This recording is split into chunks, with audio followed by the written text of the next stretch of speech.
Hey everyone, my name is Lori and I'm with the Rust content team. We're here at RustWeek 2026 interviewing some project peeps and some speakers. And guess what? I have one in the same. I've got Ollie Scherer with me, who is not only a project peep, he is a speaker. So Ollie, if you'll do us a favor and introduce yourself. Hey everyone, I'm Ollie, Ollie OBK, pink question mark flipped around. And yeah, I'm part of a lot of teams and basically here to chat a little bit about mods, about my work and how I actually got here. Well, and let's just start with that. So tell us a bit about your background and how you got involved in Rust. Well, I originally came from very C++ environment. During university, I learned C++ and I basically thought myself very expert in that language at some point, and then I started doing a PhD. And my PhD advisor was a big fan of Ada, a programming language from the 80s, which was made specifically for avoiding all the pitfalls that the other languages had. And so it was a competitor to C back then. It was used a lot in like defense and so on, which was probably why it's not popular, because the students were like, oh, it's defense. But it had a lot of good things. So my advisor there was like, well, you're using all these new concepts in C++, but do they actually prevent you from doing the bad things? And at some point it clicked. Like, it took me a while. I was defending this position. Like, I'm good at this. Like, we're using the new tools. It's very hard to do something wrong. Like, but is it possible? Oof. And that kind of gave me the push where I started learning Ada. I started looking into languages. I pivoted my PhD to figuring things out about languages. That was the first of I don't know how many pivots. And I saw Rust. It was very sigilly. There were like @ symbols and banks and everything, and I had no idea what was going on. And it was just one of the 20 languages that I looked at and analyzed. And few days later, half a year later, I looked at it again. It suddenly had changed a lot. It looked very much like the C++ I knew. It just did the things that I found ugly in C++ in like a proper language way. And then I was like, okay, I'm pivoting to that. So what is your doctorate in? Well, it is after enough pivots, I ended up making my PhD about writing extensions to compilers, specifically the Rust compiler, for documenting information that like the team has developed, like writing your own lints, checking your code with knowledge you've gained. So don't write documents that explain how you want people to write your code, how you want people to write your library. Just write lints that tell them how to do it. Because if a human has to remember all these things, that's a problem. If you get a machine that tells you, hey, you did this wrong, you're more likely to follow what the machine is telling you, because you're not getting annoyed. Well, you get annoyed at machines, but like not that annoyed. And then when a human keeps telling you about mistakes, it's much nicer to have something that immediately happens in your IDE and so on. And so that was the really short version of my PhD, is just like write more lints.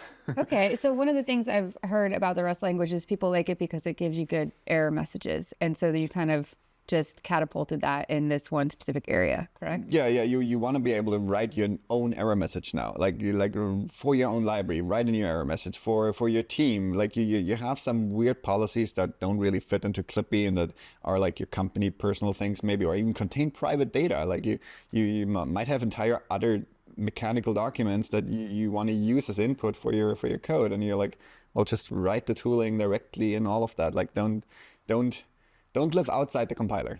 Move everything to the compiler.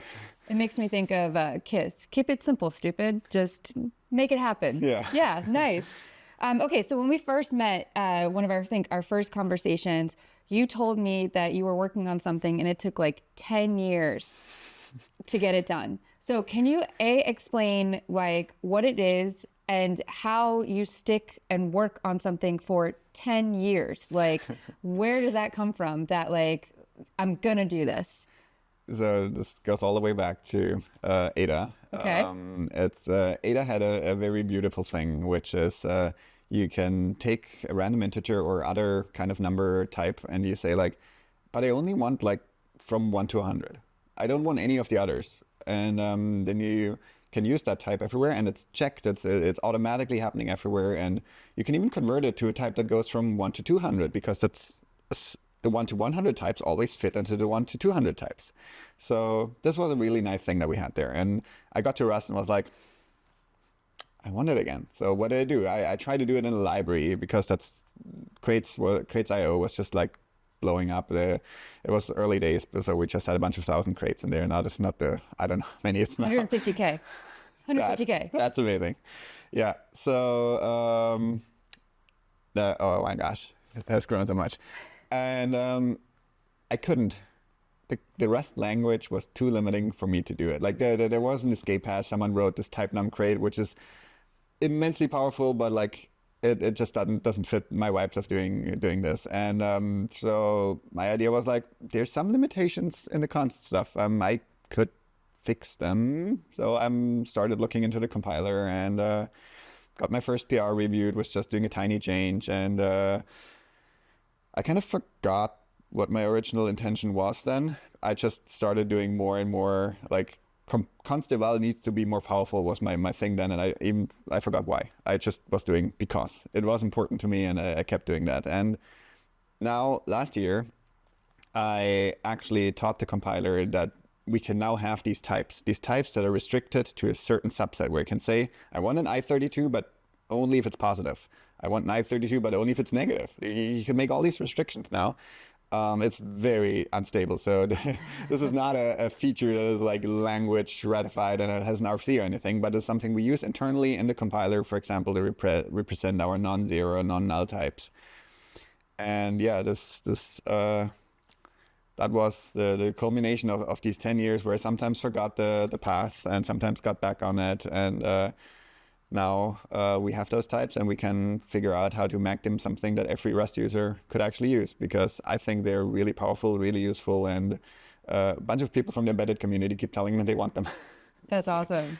That's dedication, right? And like to just keep on it, but like put it down, but pick it back up. And now you're like where you wanted to be 10 years ago. Like, high five on that one. Okay, so that's the compiler team. Now you're on other teams. We list out the teams that you're on, and then I want to talk about one specific team, which is what you're talking about tomorrow. So I'm on Team Erie, which is our dynamic analyzing program, which is also our const evaluator. So you might get confusions there, but like then I'm on T-types, where it's the interaction between language and compiler when things are such tiny changes to the language, but enormous changes to the compiler, then it's T-type's responsibility. It's not something we keep pushing to the lang team, because then we'd be denial of servicing the lang team.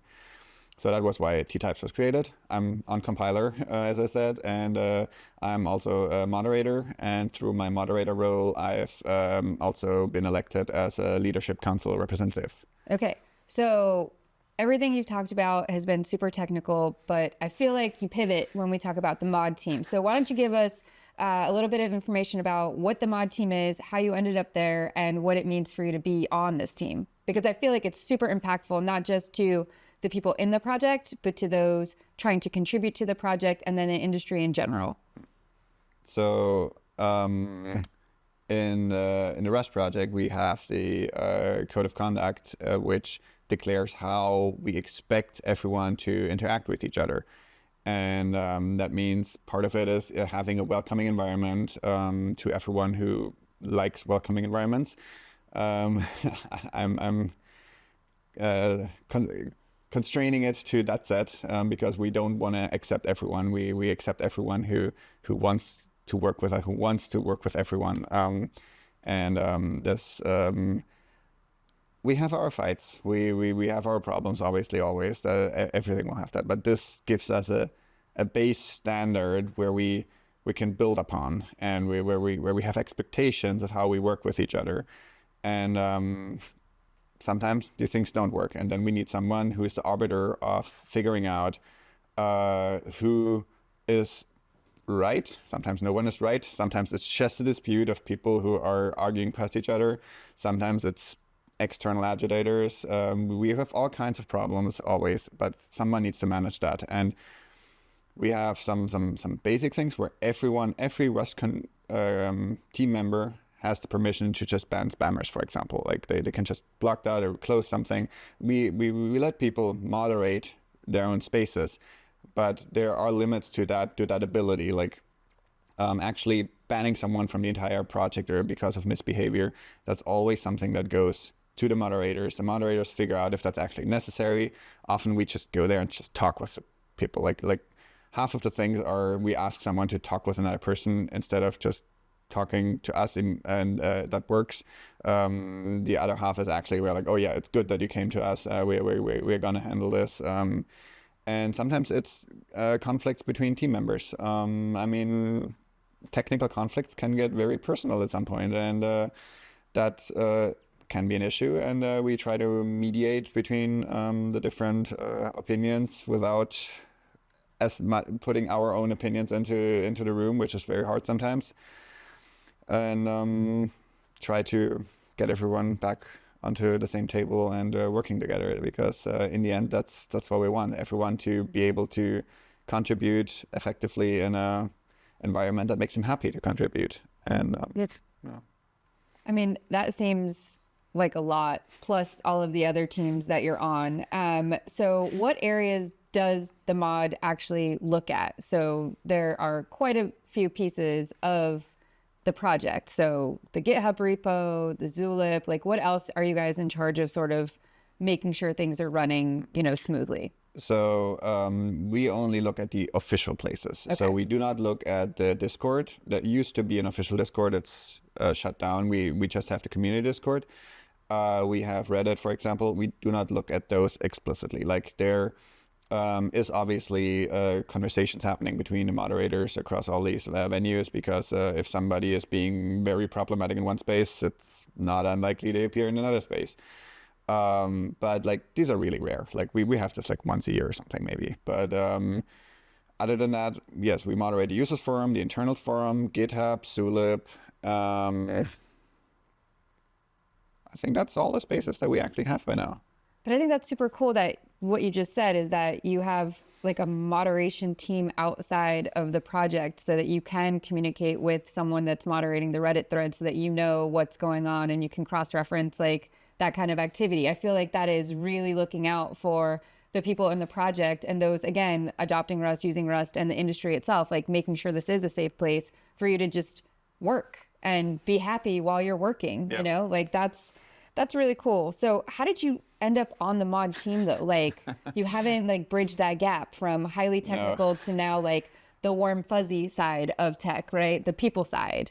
I've always been someone who has fairly regularly reported things to mods or tried to just reach out to someone. Like the mandate to every member is like you're allowed to try to mediate situations yourself, to moderate people yourself, if that is a reasonable thing to do. Like if you yourself become a conflict person in that situation, that's probably not good. But like if you have a good round, like if you have a good connection with someone who did something you disagree with, you send them a DM and chat with them about it, and maybe this entire thing resolves itself. And sometimes mods are not even ever consulted on that. Other times you report someone to mods, and I think I was doing that already for quite a while, just like as not because I particularly enjoy getting people out of the community or getting angry at people, but just because they were maybe being rude to other contributors. Then I found this unacceptable, and someone needs to speak up. I guess that's the thing. And so at some point, the mod team got really tiny. There were just 2 mods there, and the one mod was on the verge of resigning because she had other life stuff that was happening. So it wasn't because of any problems there. It was just like people have lives. And so once it got down to just like a single person, I just was like, okay, I can be an intermediate mod for like half a year or something. If you need some help there, and they were happy about that. And then I was like, okay, now we need to figure out how to grow this team. And it didn't quite work out. So we were 2 mods for, I don't know, 2 or 3 years. And then actually at the last all hands here, we figured out how to get a bunch of more people on board, because it's very hard to add new mods because they get so much information. Like they need to be like trusted that everyone can just share these details with them, and don't. It can be a large team out of that reason, but also it's a lot of times it's not that important for the day-to-day business that mods do, because we do kind of two things. We do mediation, which is like figuring out the community, keeping it together with the people that are there, and we do the moderation of people coming in, sending like spam, just like typical things where we just get like a spam comment somewhere, there's like literal spam advertising for some product or something. It's like these things happen and we just remove them immediately. But this is like a day-to-day thing, and so that's a team that is much more easy to create.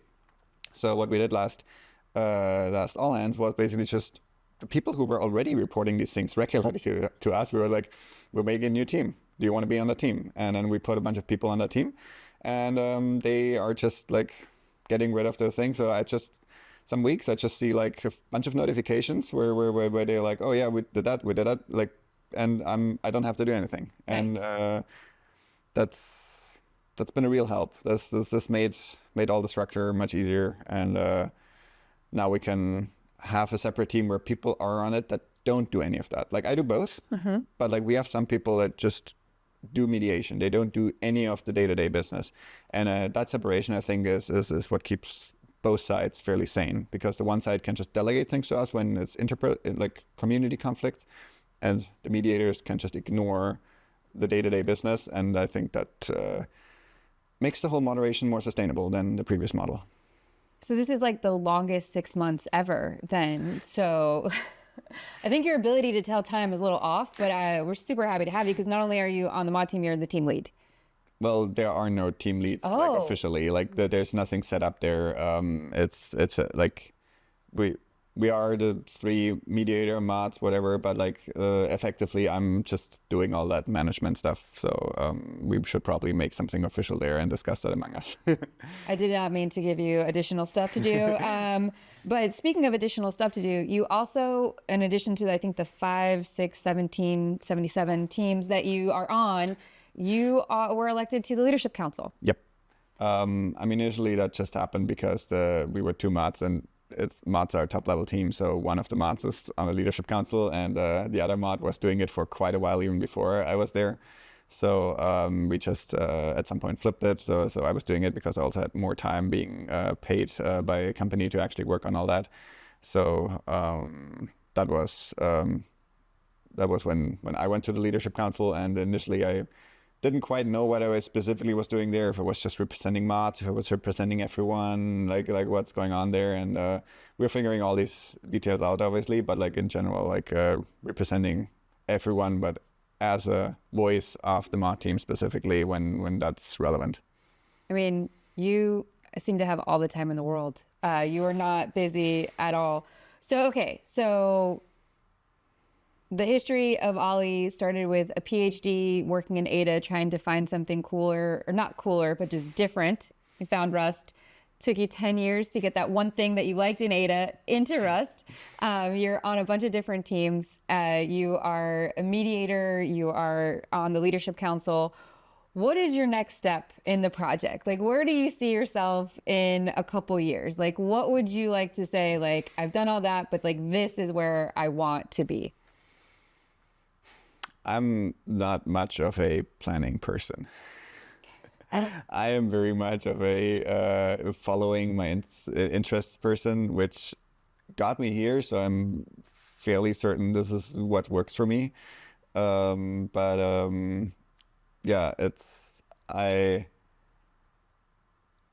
the one thing that's basically been going through the last 10 years is that I've always tried to get more people into my areas, and I've done a bunch of mentoring there, and I think like this year I'm focusing again more on that. Like I have 3 mentees or interns even, and I mean I'm also employed again since 1st of May to work on Rust. So yeah, I wanna do these kind of like mentoring things that don't require like deeper thinking about like managing the entire community with like moderation stuff, like that part. I'm I'm basically doing I'm doing the day-to-day stuff, as I said, like without much planning, but I'm helping with the planning. Like other mediators are now spending more thinking time about how to organize all that in ways that are sustainable in the long term, because I mean, you've seen the recent shifts and how a lot of work stuff goes, and we don't know how the next few years are going to look, and we really want to be organized about all that instead of just winging it with like what comes in and responding to that. Being reactive worked for us for now, but like we need to figure out how to also be proactive about making sure our community stays this nice, even though we have our conflicts. But like the way I've seen it and the way I've seen people talk about the Rust community is that it is much nicer than a bunch of other communities that have also grown without proactive planning. I think the one thing that comes through to me, and I think it comes through to anybody that's watching this, is your passion and care for the community that you landed in. And the fact that your 6 months turned into 2+ years, the fact that you are working on like what I like to call succession planning and project growth. So if you don't know where you're going to be in the next couple years, although I feel like pretty solid that you have an idea in the back of your head with what you just said, which I love, what do you want to see in the project? So the one thing that I've been chatting with a bunch of other teams and team leads about is like getting our processes into a more like more delegating way. So like I want more people to get given the ability to finish something, to carry something to completion without having to like always check back with the entire team. Finding ways to actually delegate these kind of permissions and doing that in a more regular, like making that normal, because right now it's a very special thing. For example, when we as a leadership council gave the I don't know decree to the funding team to figure out how all that should look, writing the RFC and everything, like we delegated that, but like that was a very unusual, complex thing where we should totally be doing regularly. And I think that's one thing. I think not just the leadership council, but all the other teams need to figure out how to better delegate. And I think that's maybe coming very much out of my compiler team perspective, where this accidentally is how it works, because every reviewer is empowered to just merge basically anything that they think is not something everybody needs to look at. So everyone is very empowered to merge things, and maybe we can figure out how to make this a more general thing. And I don't know how that's supposed to look, but like I think that's a good goal to aim for. Even if we fail to hit that moon, we might still get in orbit. I mean, I love it. Power to the people, right? Like the people that are building Rust, to give them the trust and the transparency that they can make action. That's huge. All right, final question. I'm just going to open it up to you. Is there anything else that you'd like to tell the people at home about you, your time in Rust, the project itself?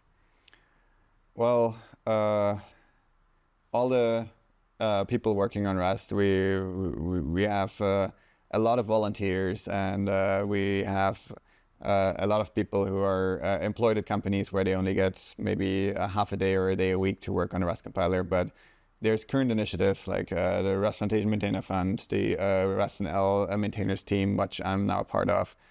And these things need funding, especially from big companies. So I think if you can push inside the companies that you're working at to support these initiatives, because the Rust language only keeps growing if we actually have people actively working on all of these things. We have big problems to solve. There are lots of features that we want to actually pull over the finish line. So talk with your bosses, talk with any possibilities there to get these initiatives running, and maybe we'll actually have a high percentage of paid contributors by next year, and we can do really cool stuff really fast and deliver all the things that you ever wanted from Rust. I love it. Open source isn't free, guys, and industry, take a note of that. So thank you so much, Ali. Loved having you, and we'll see you in your session. Thank you.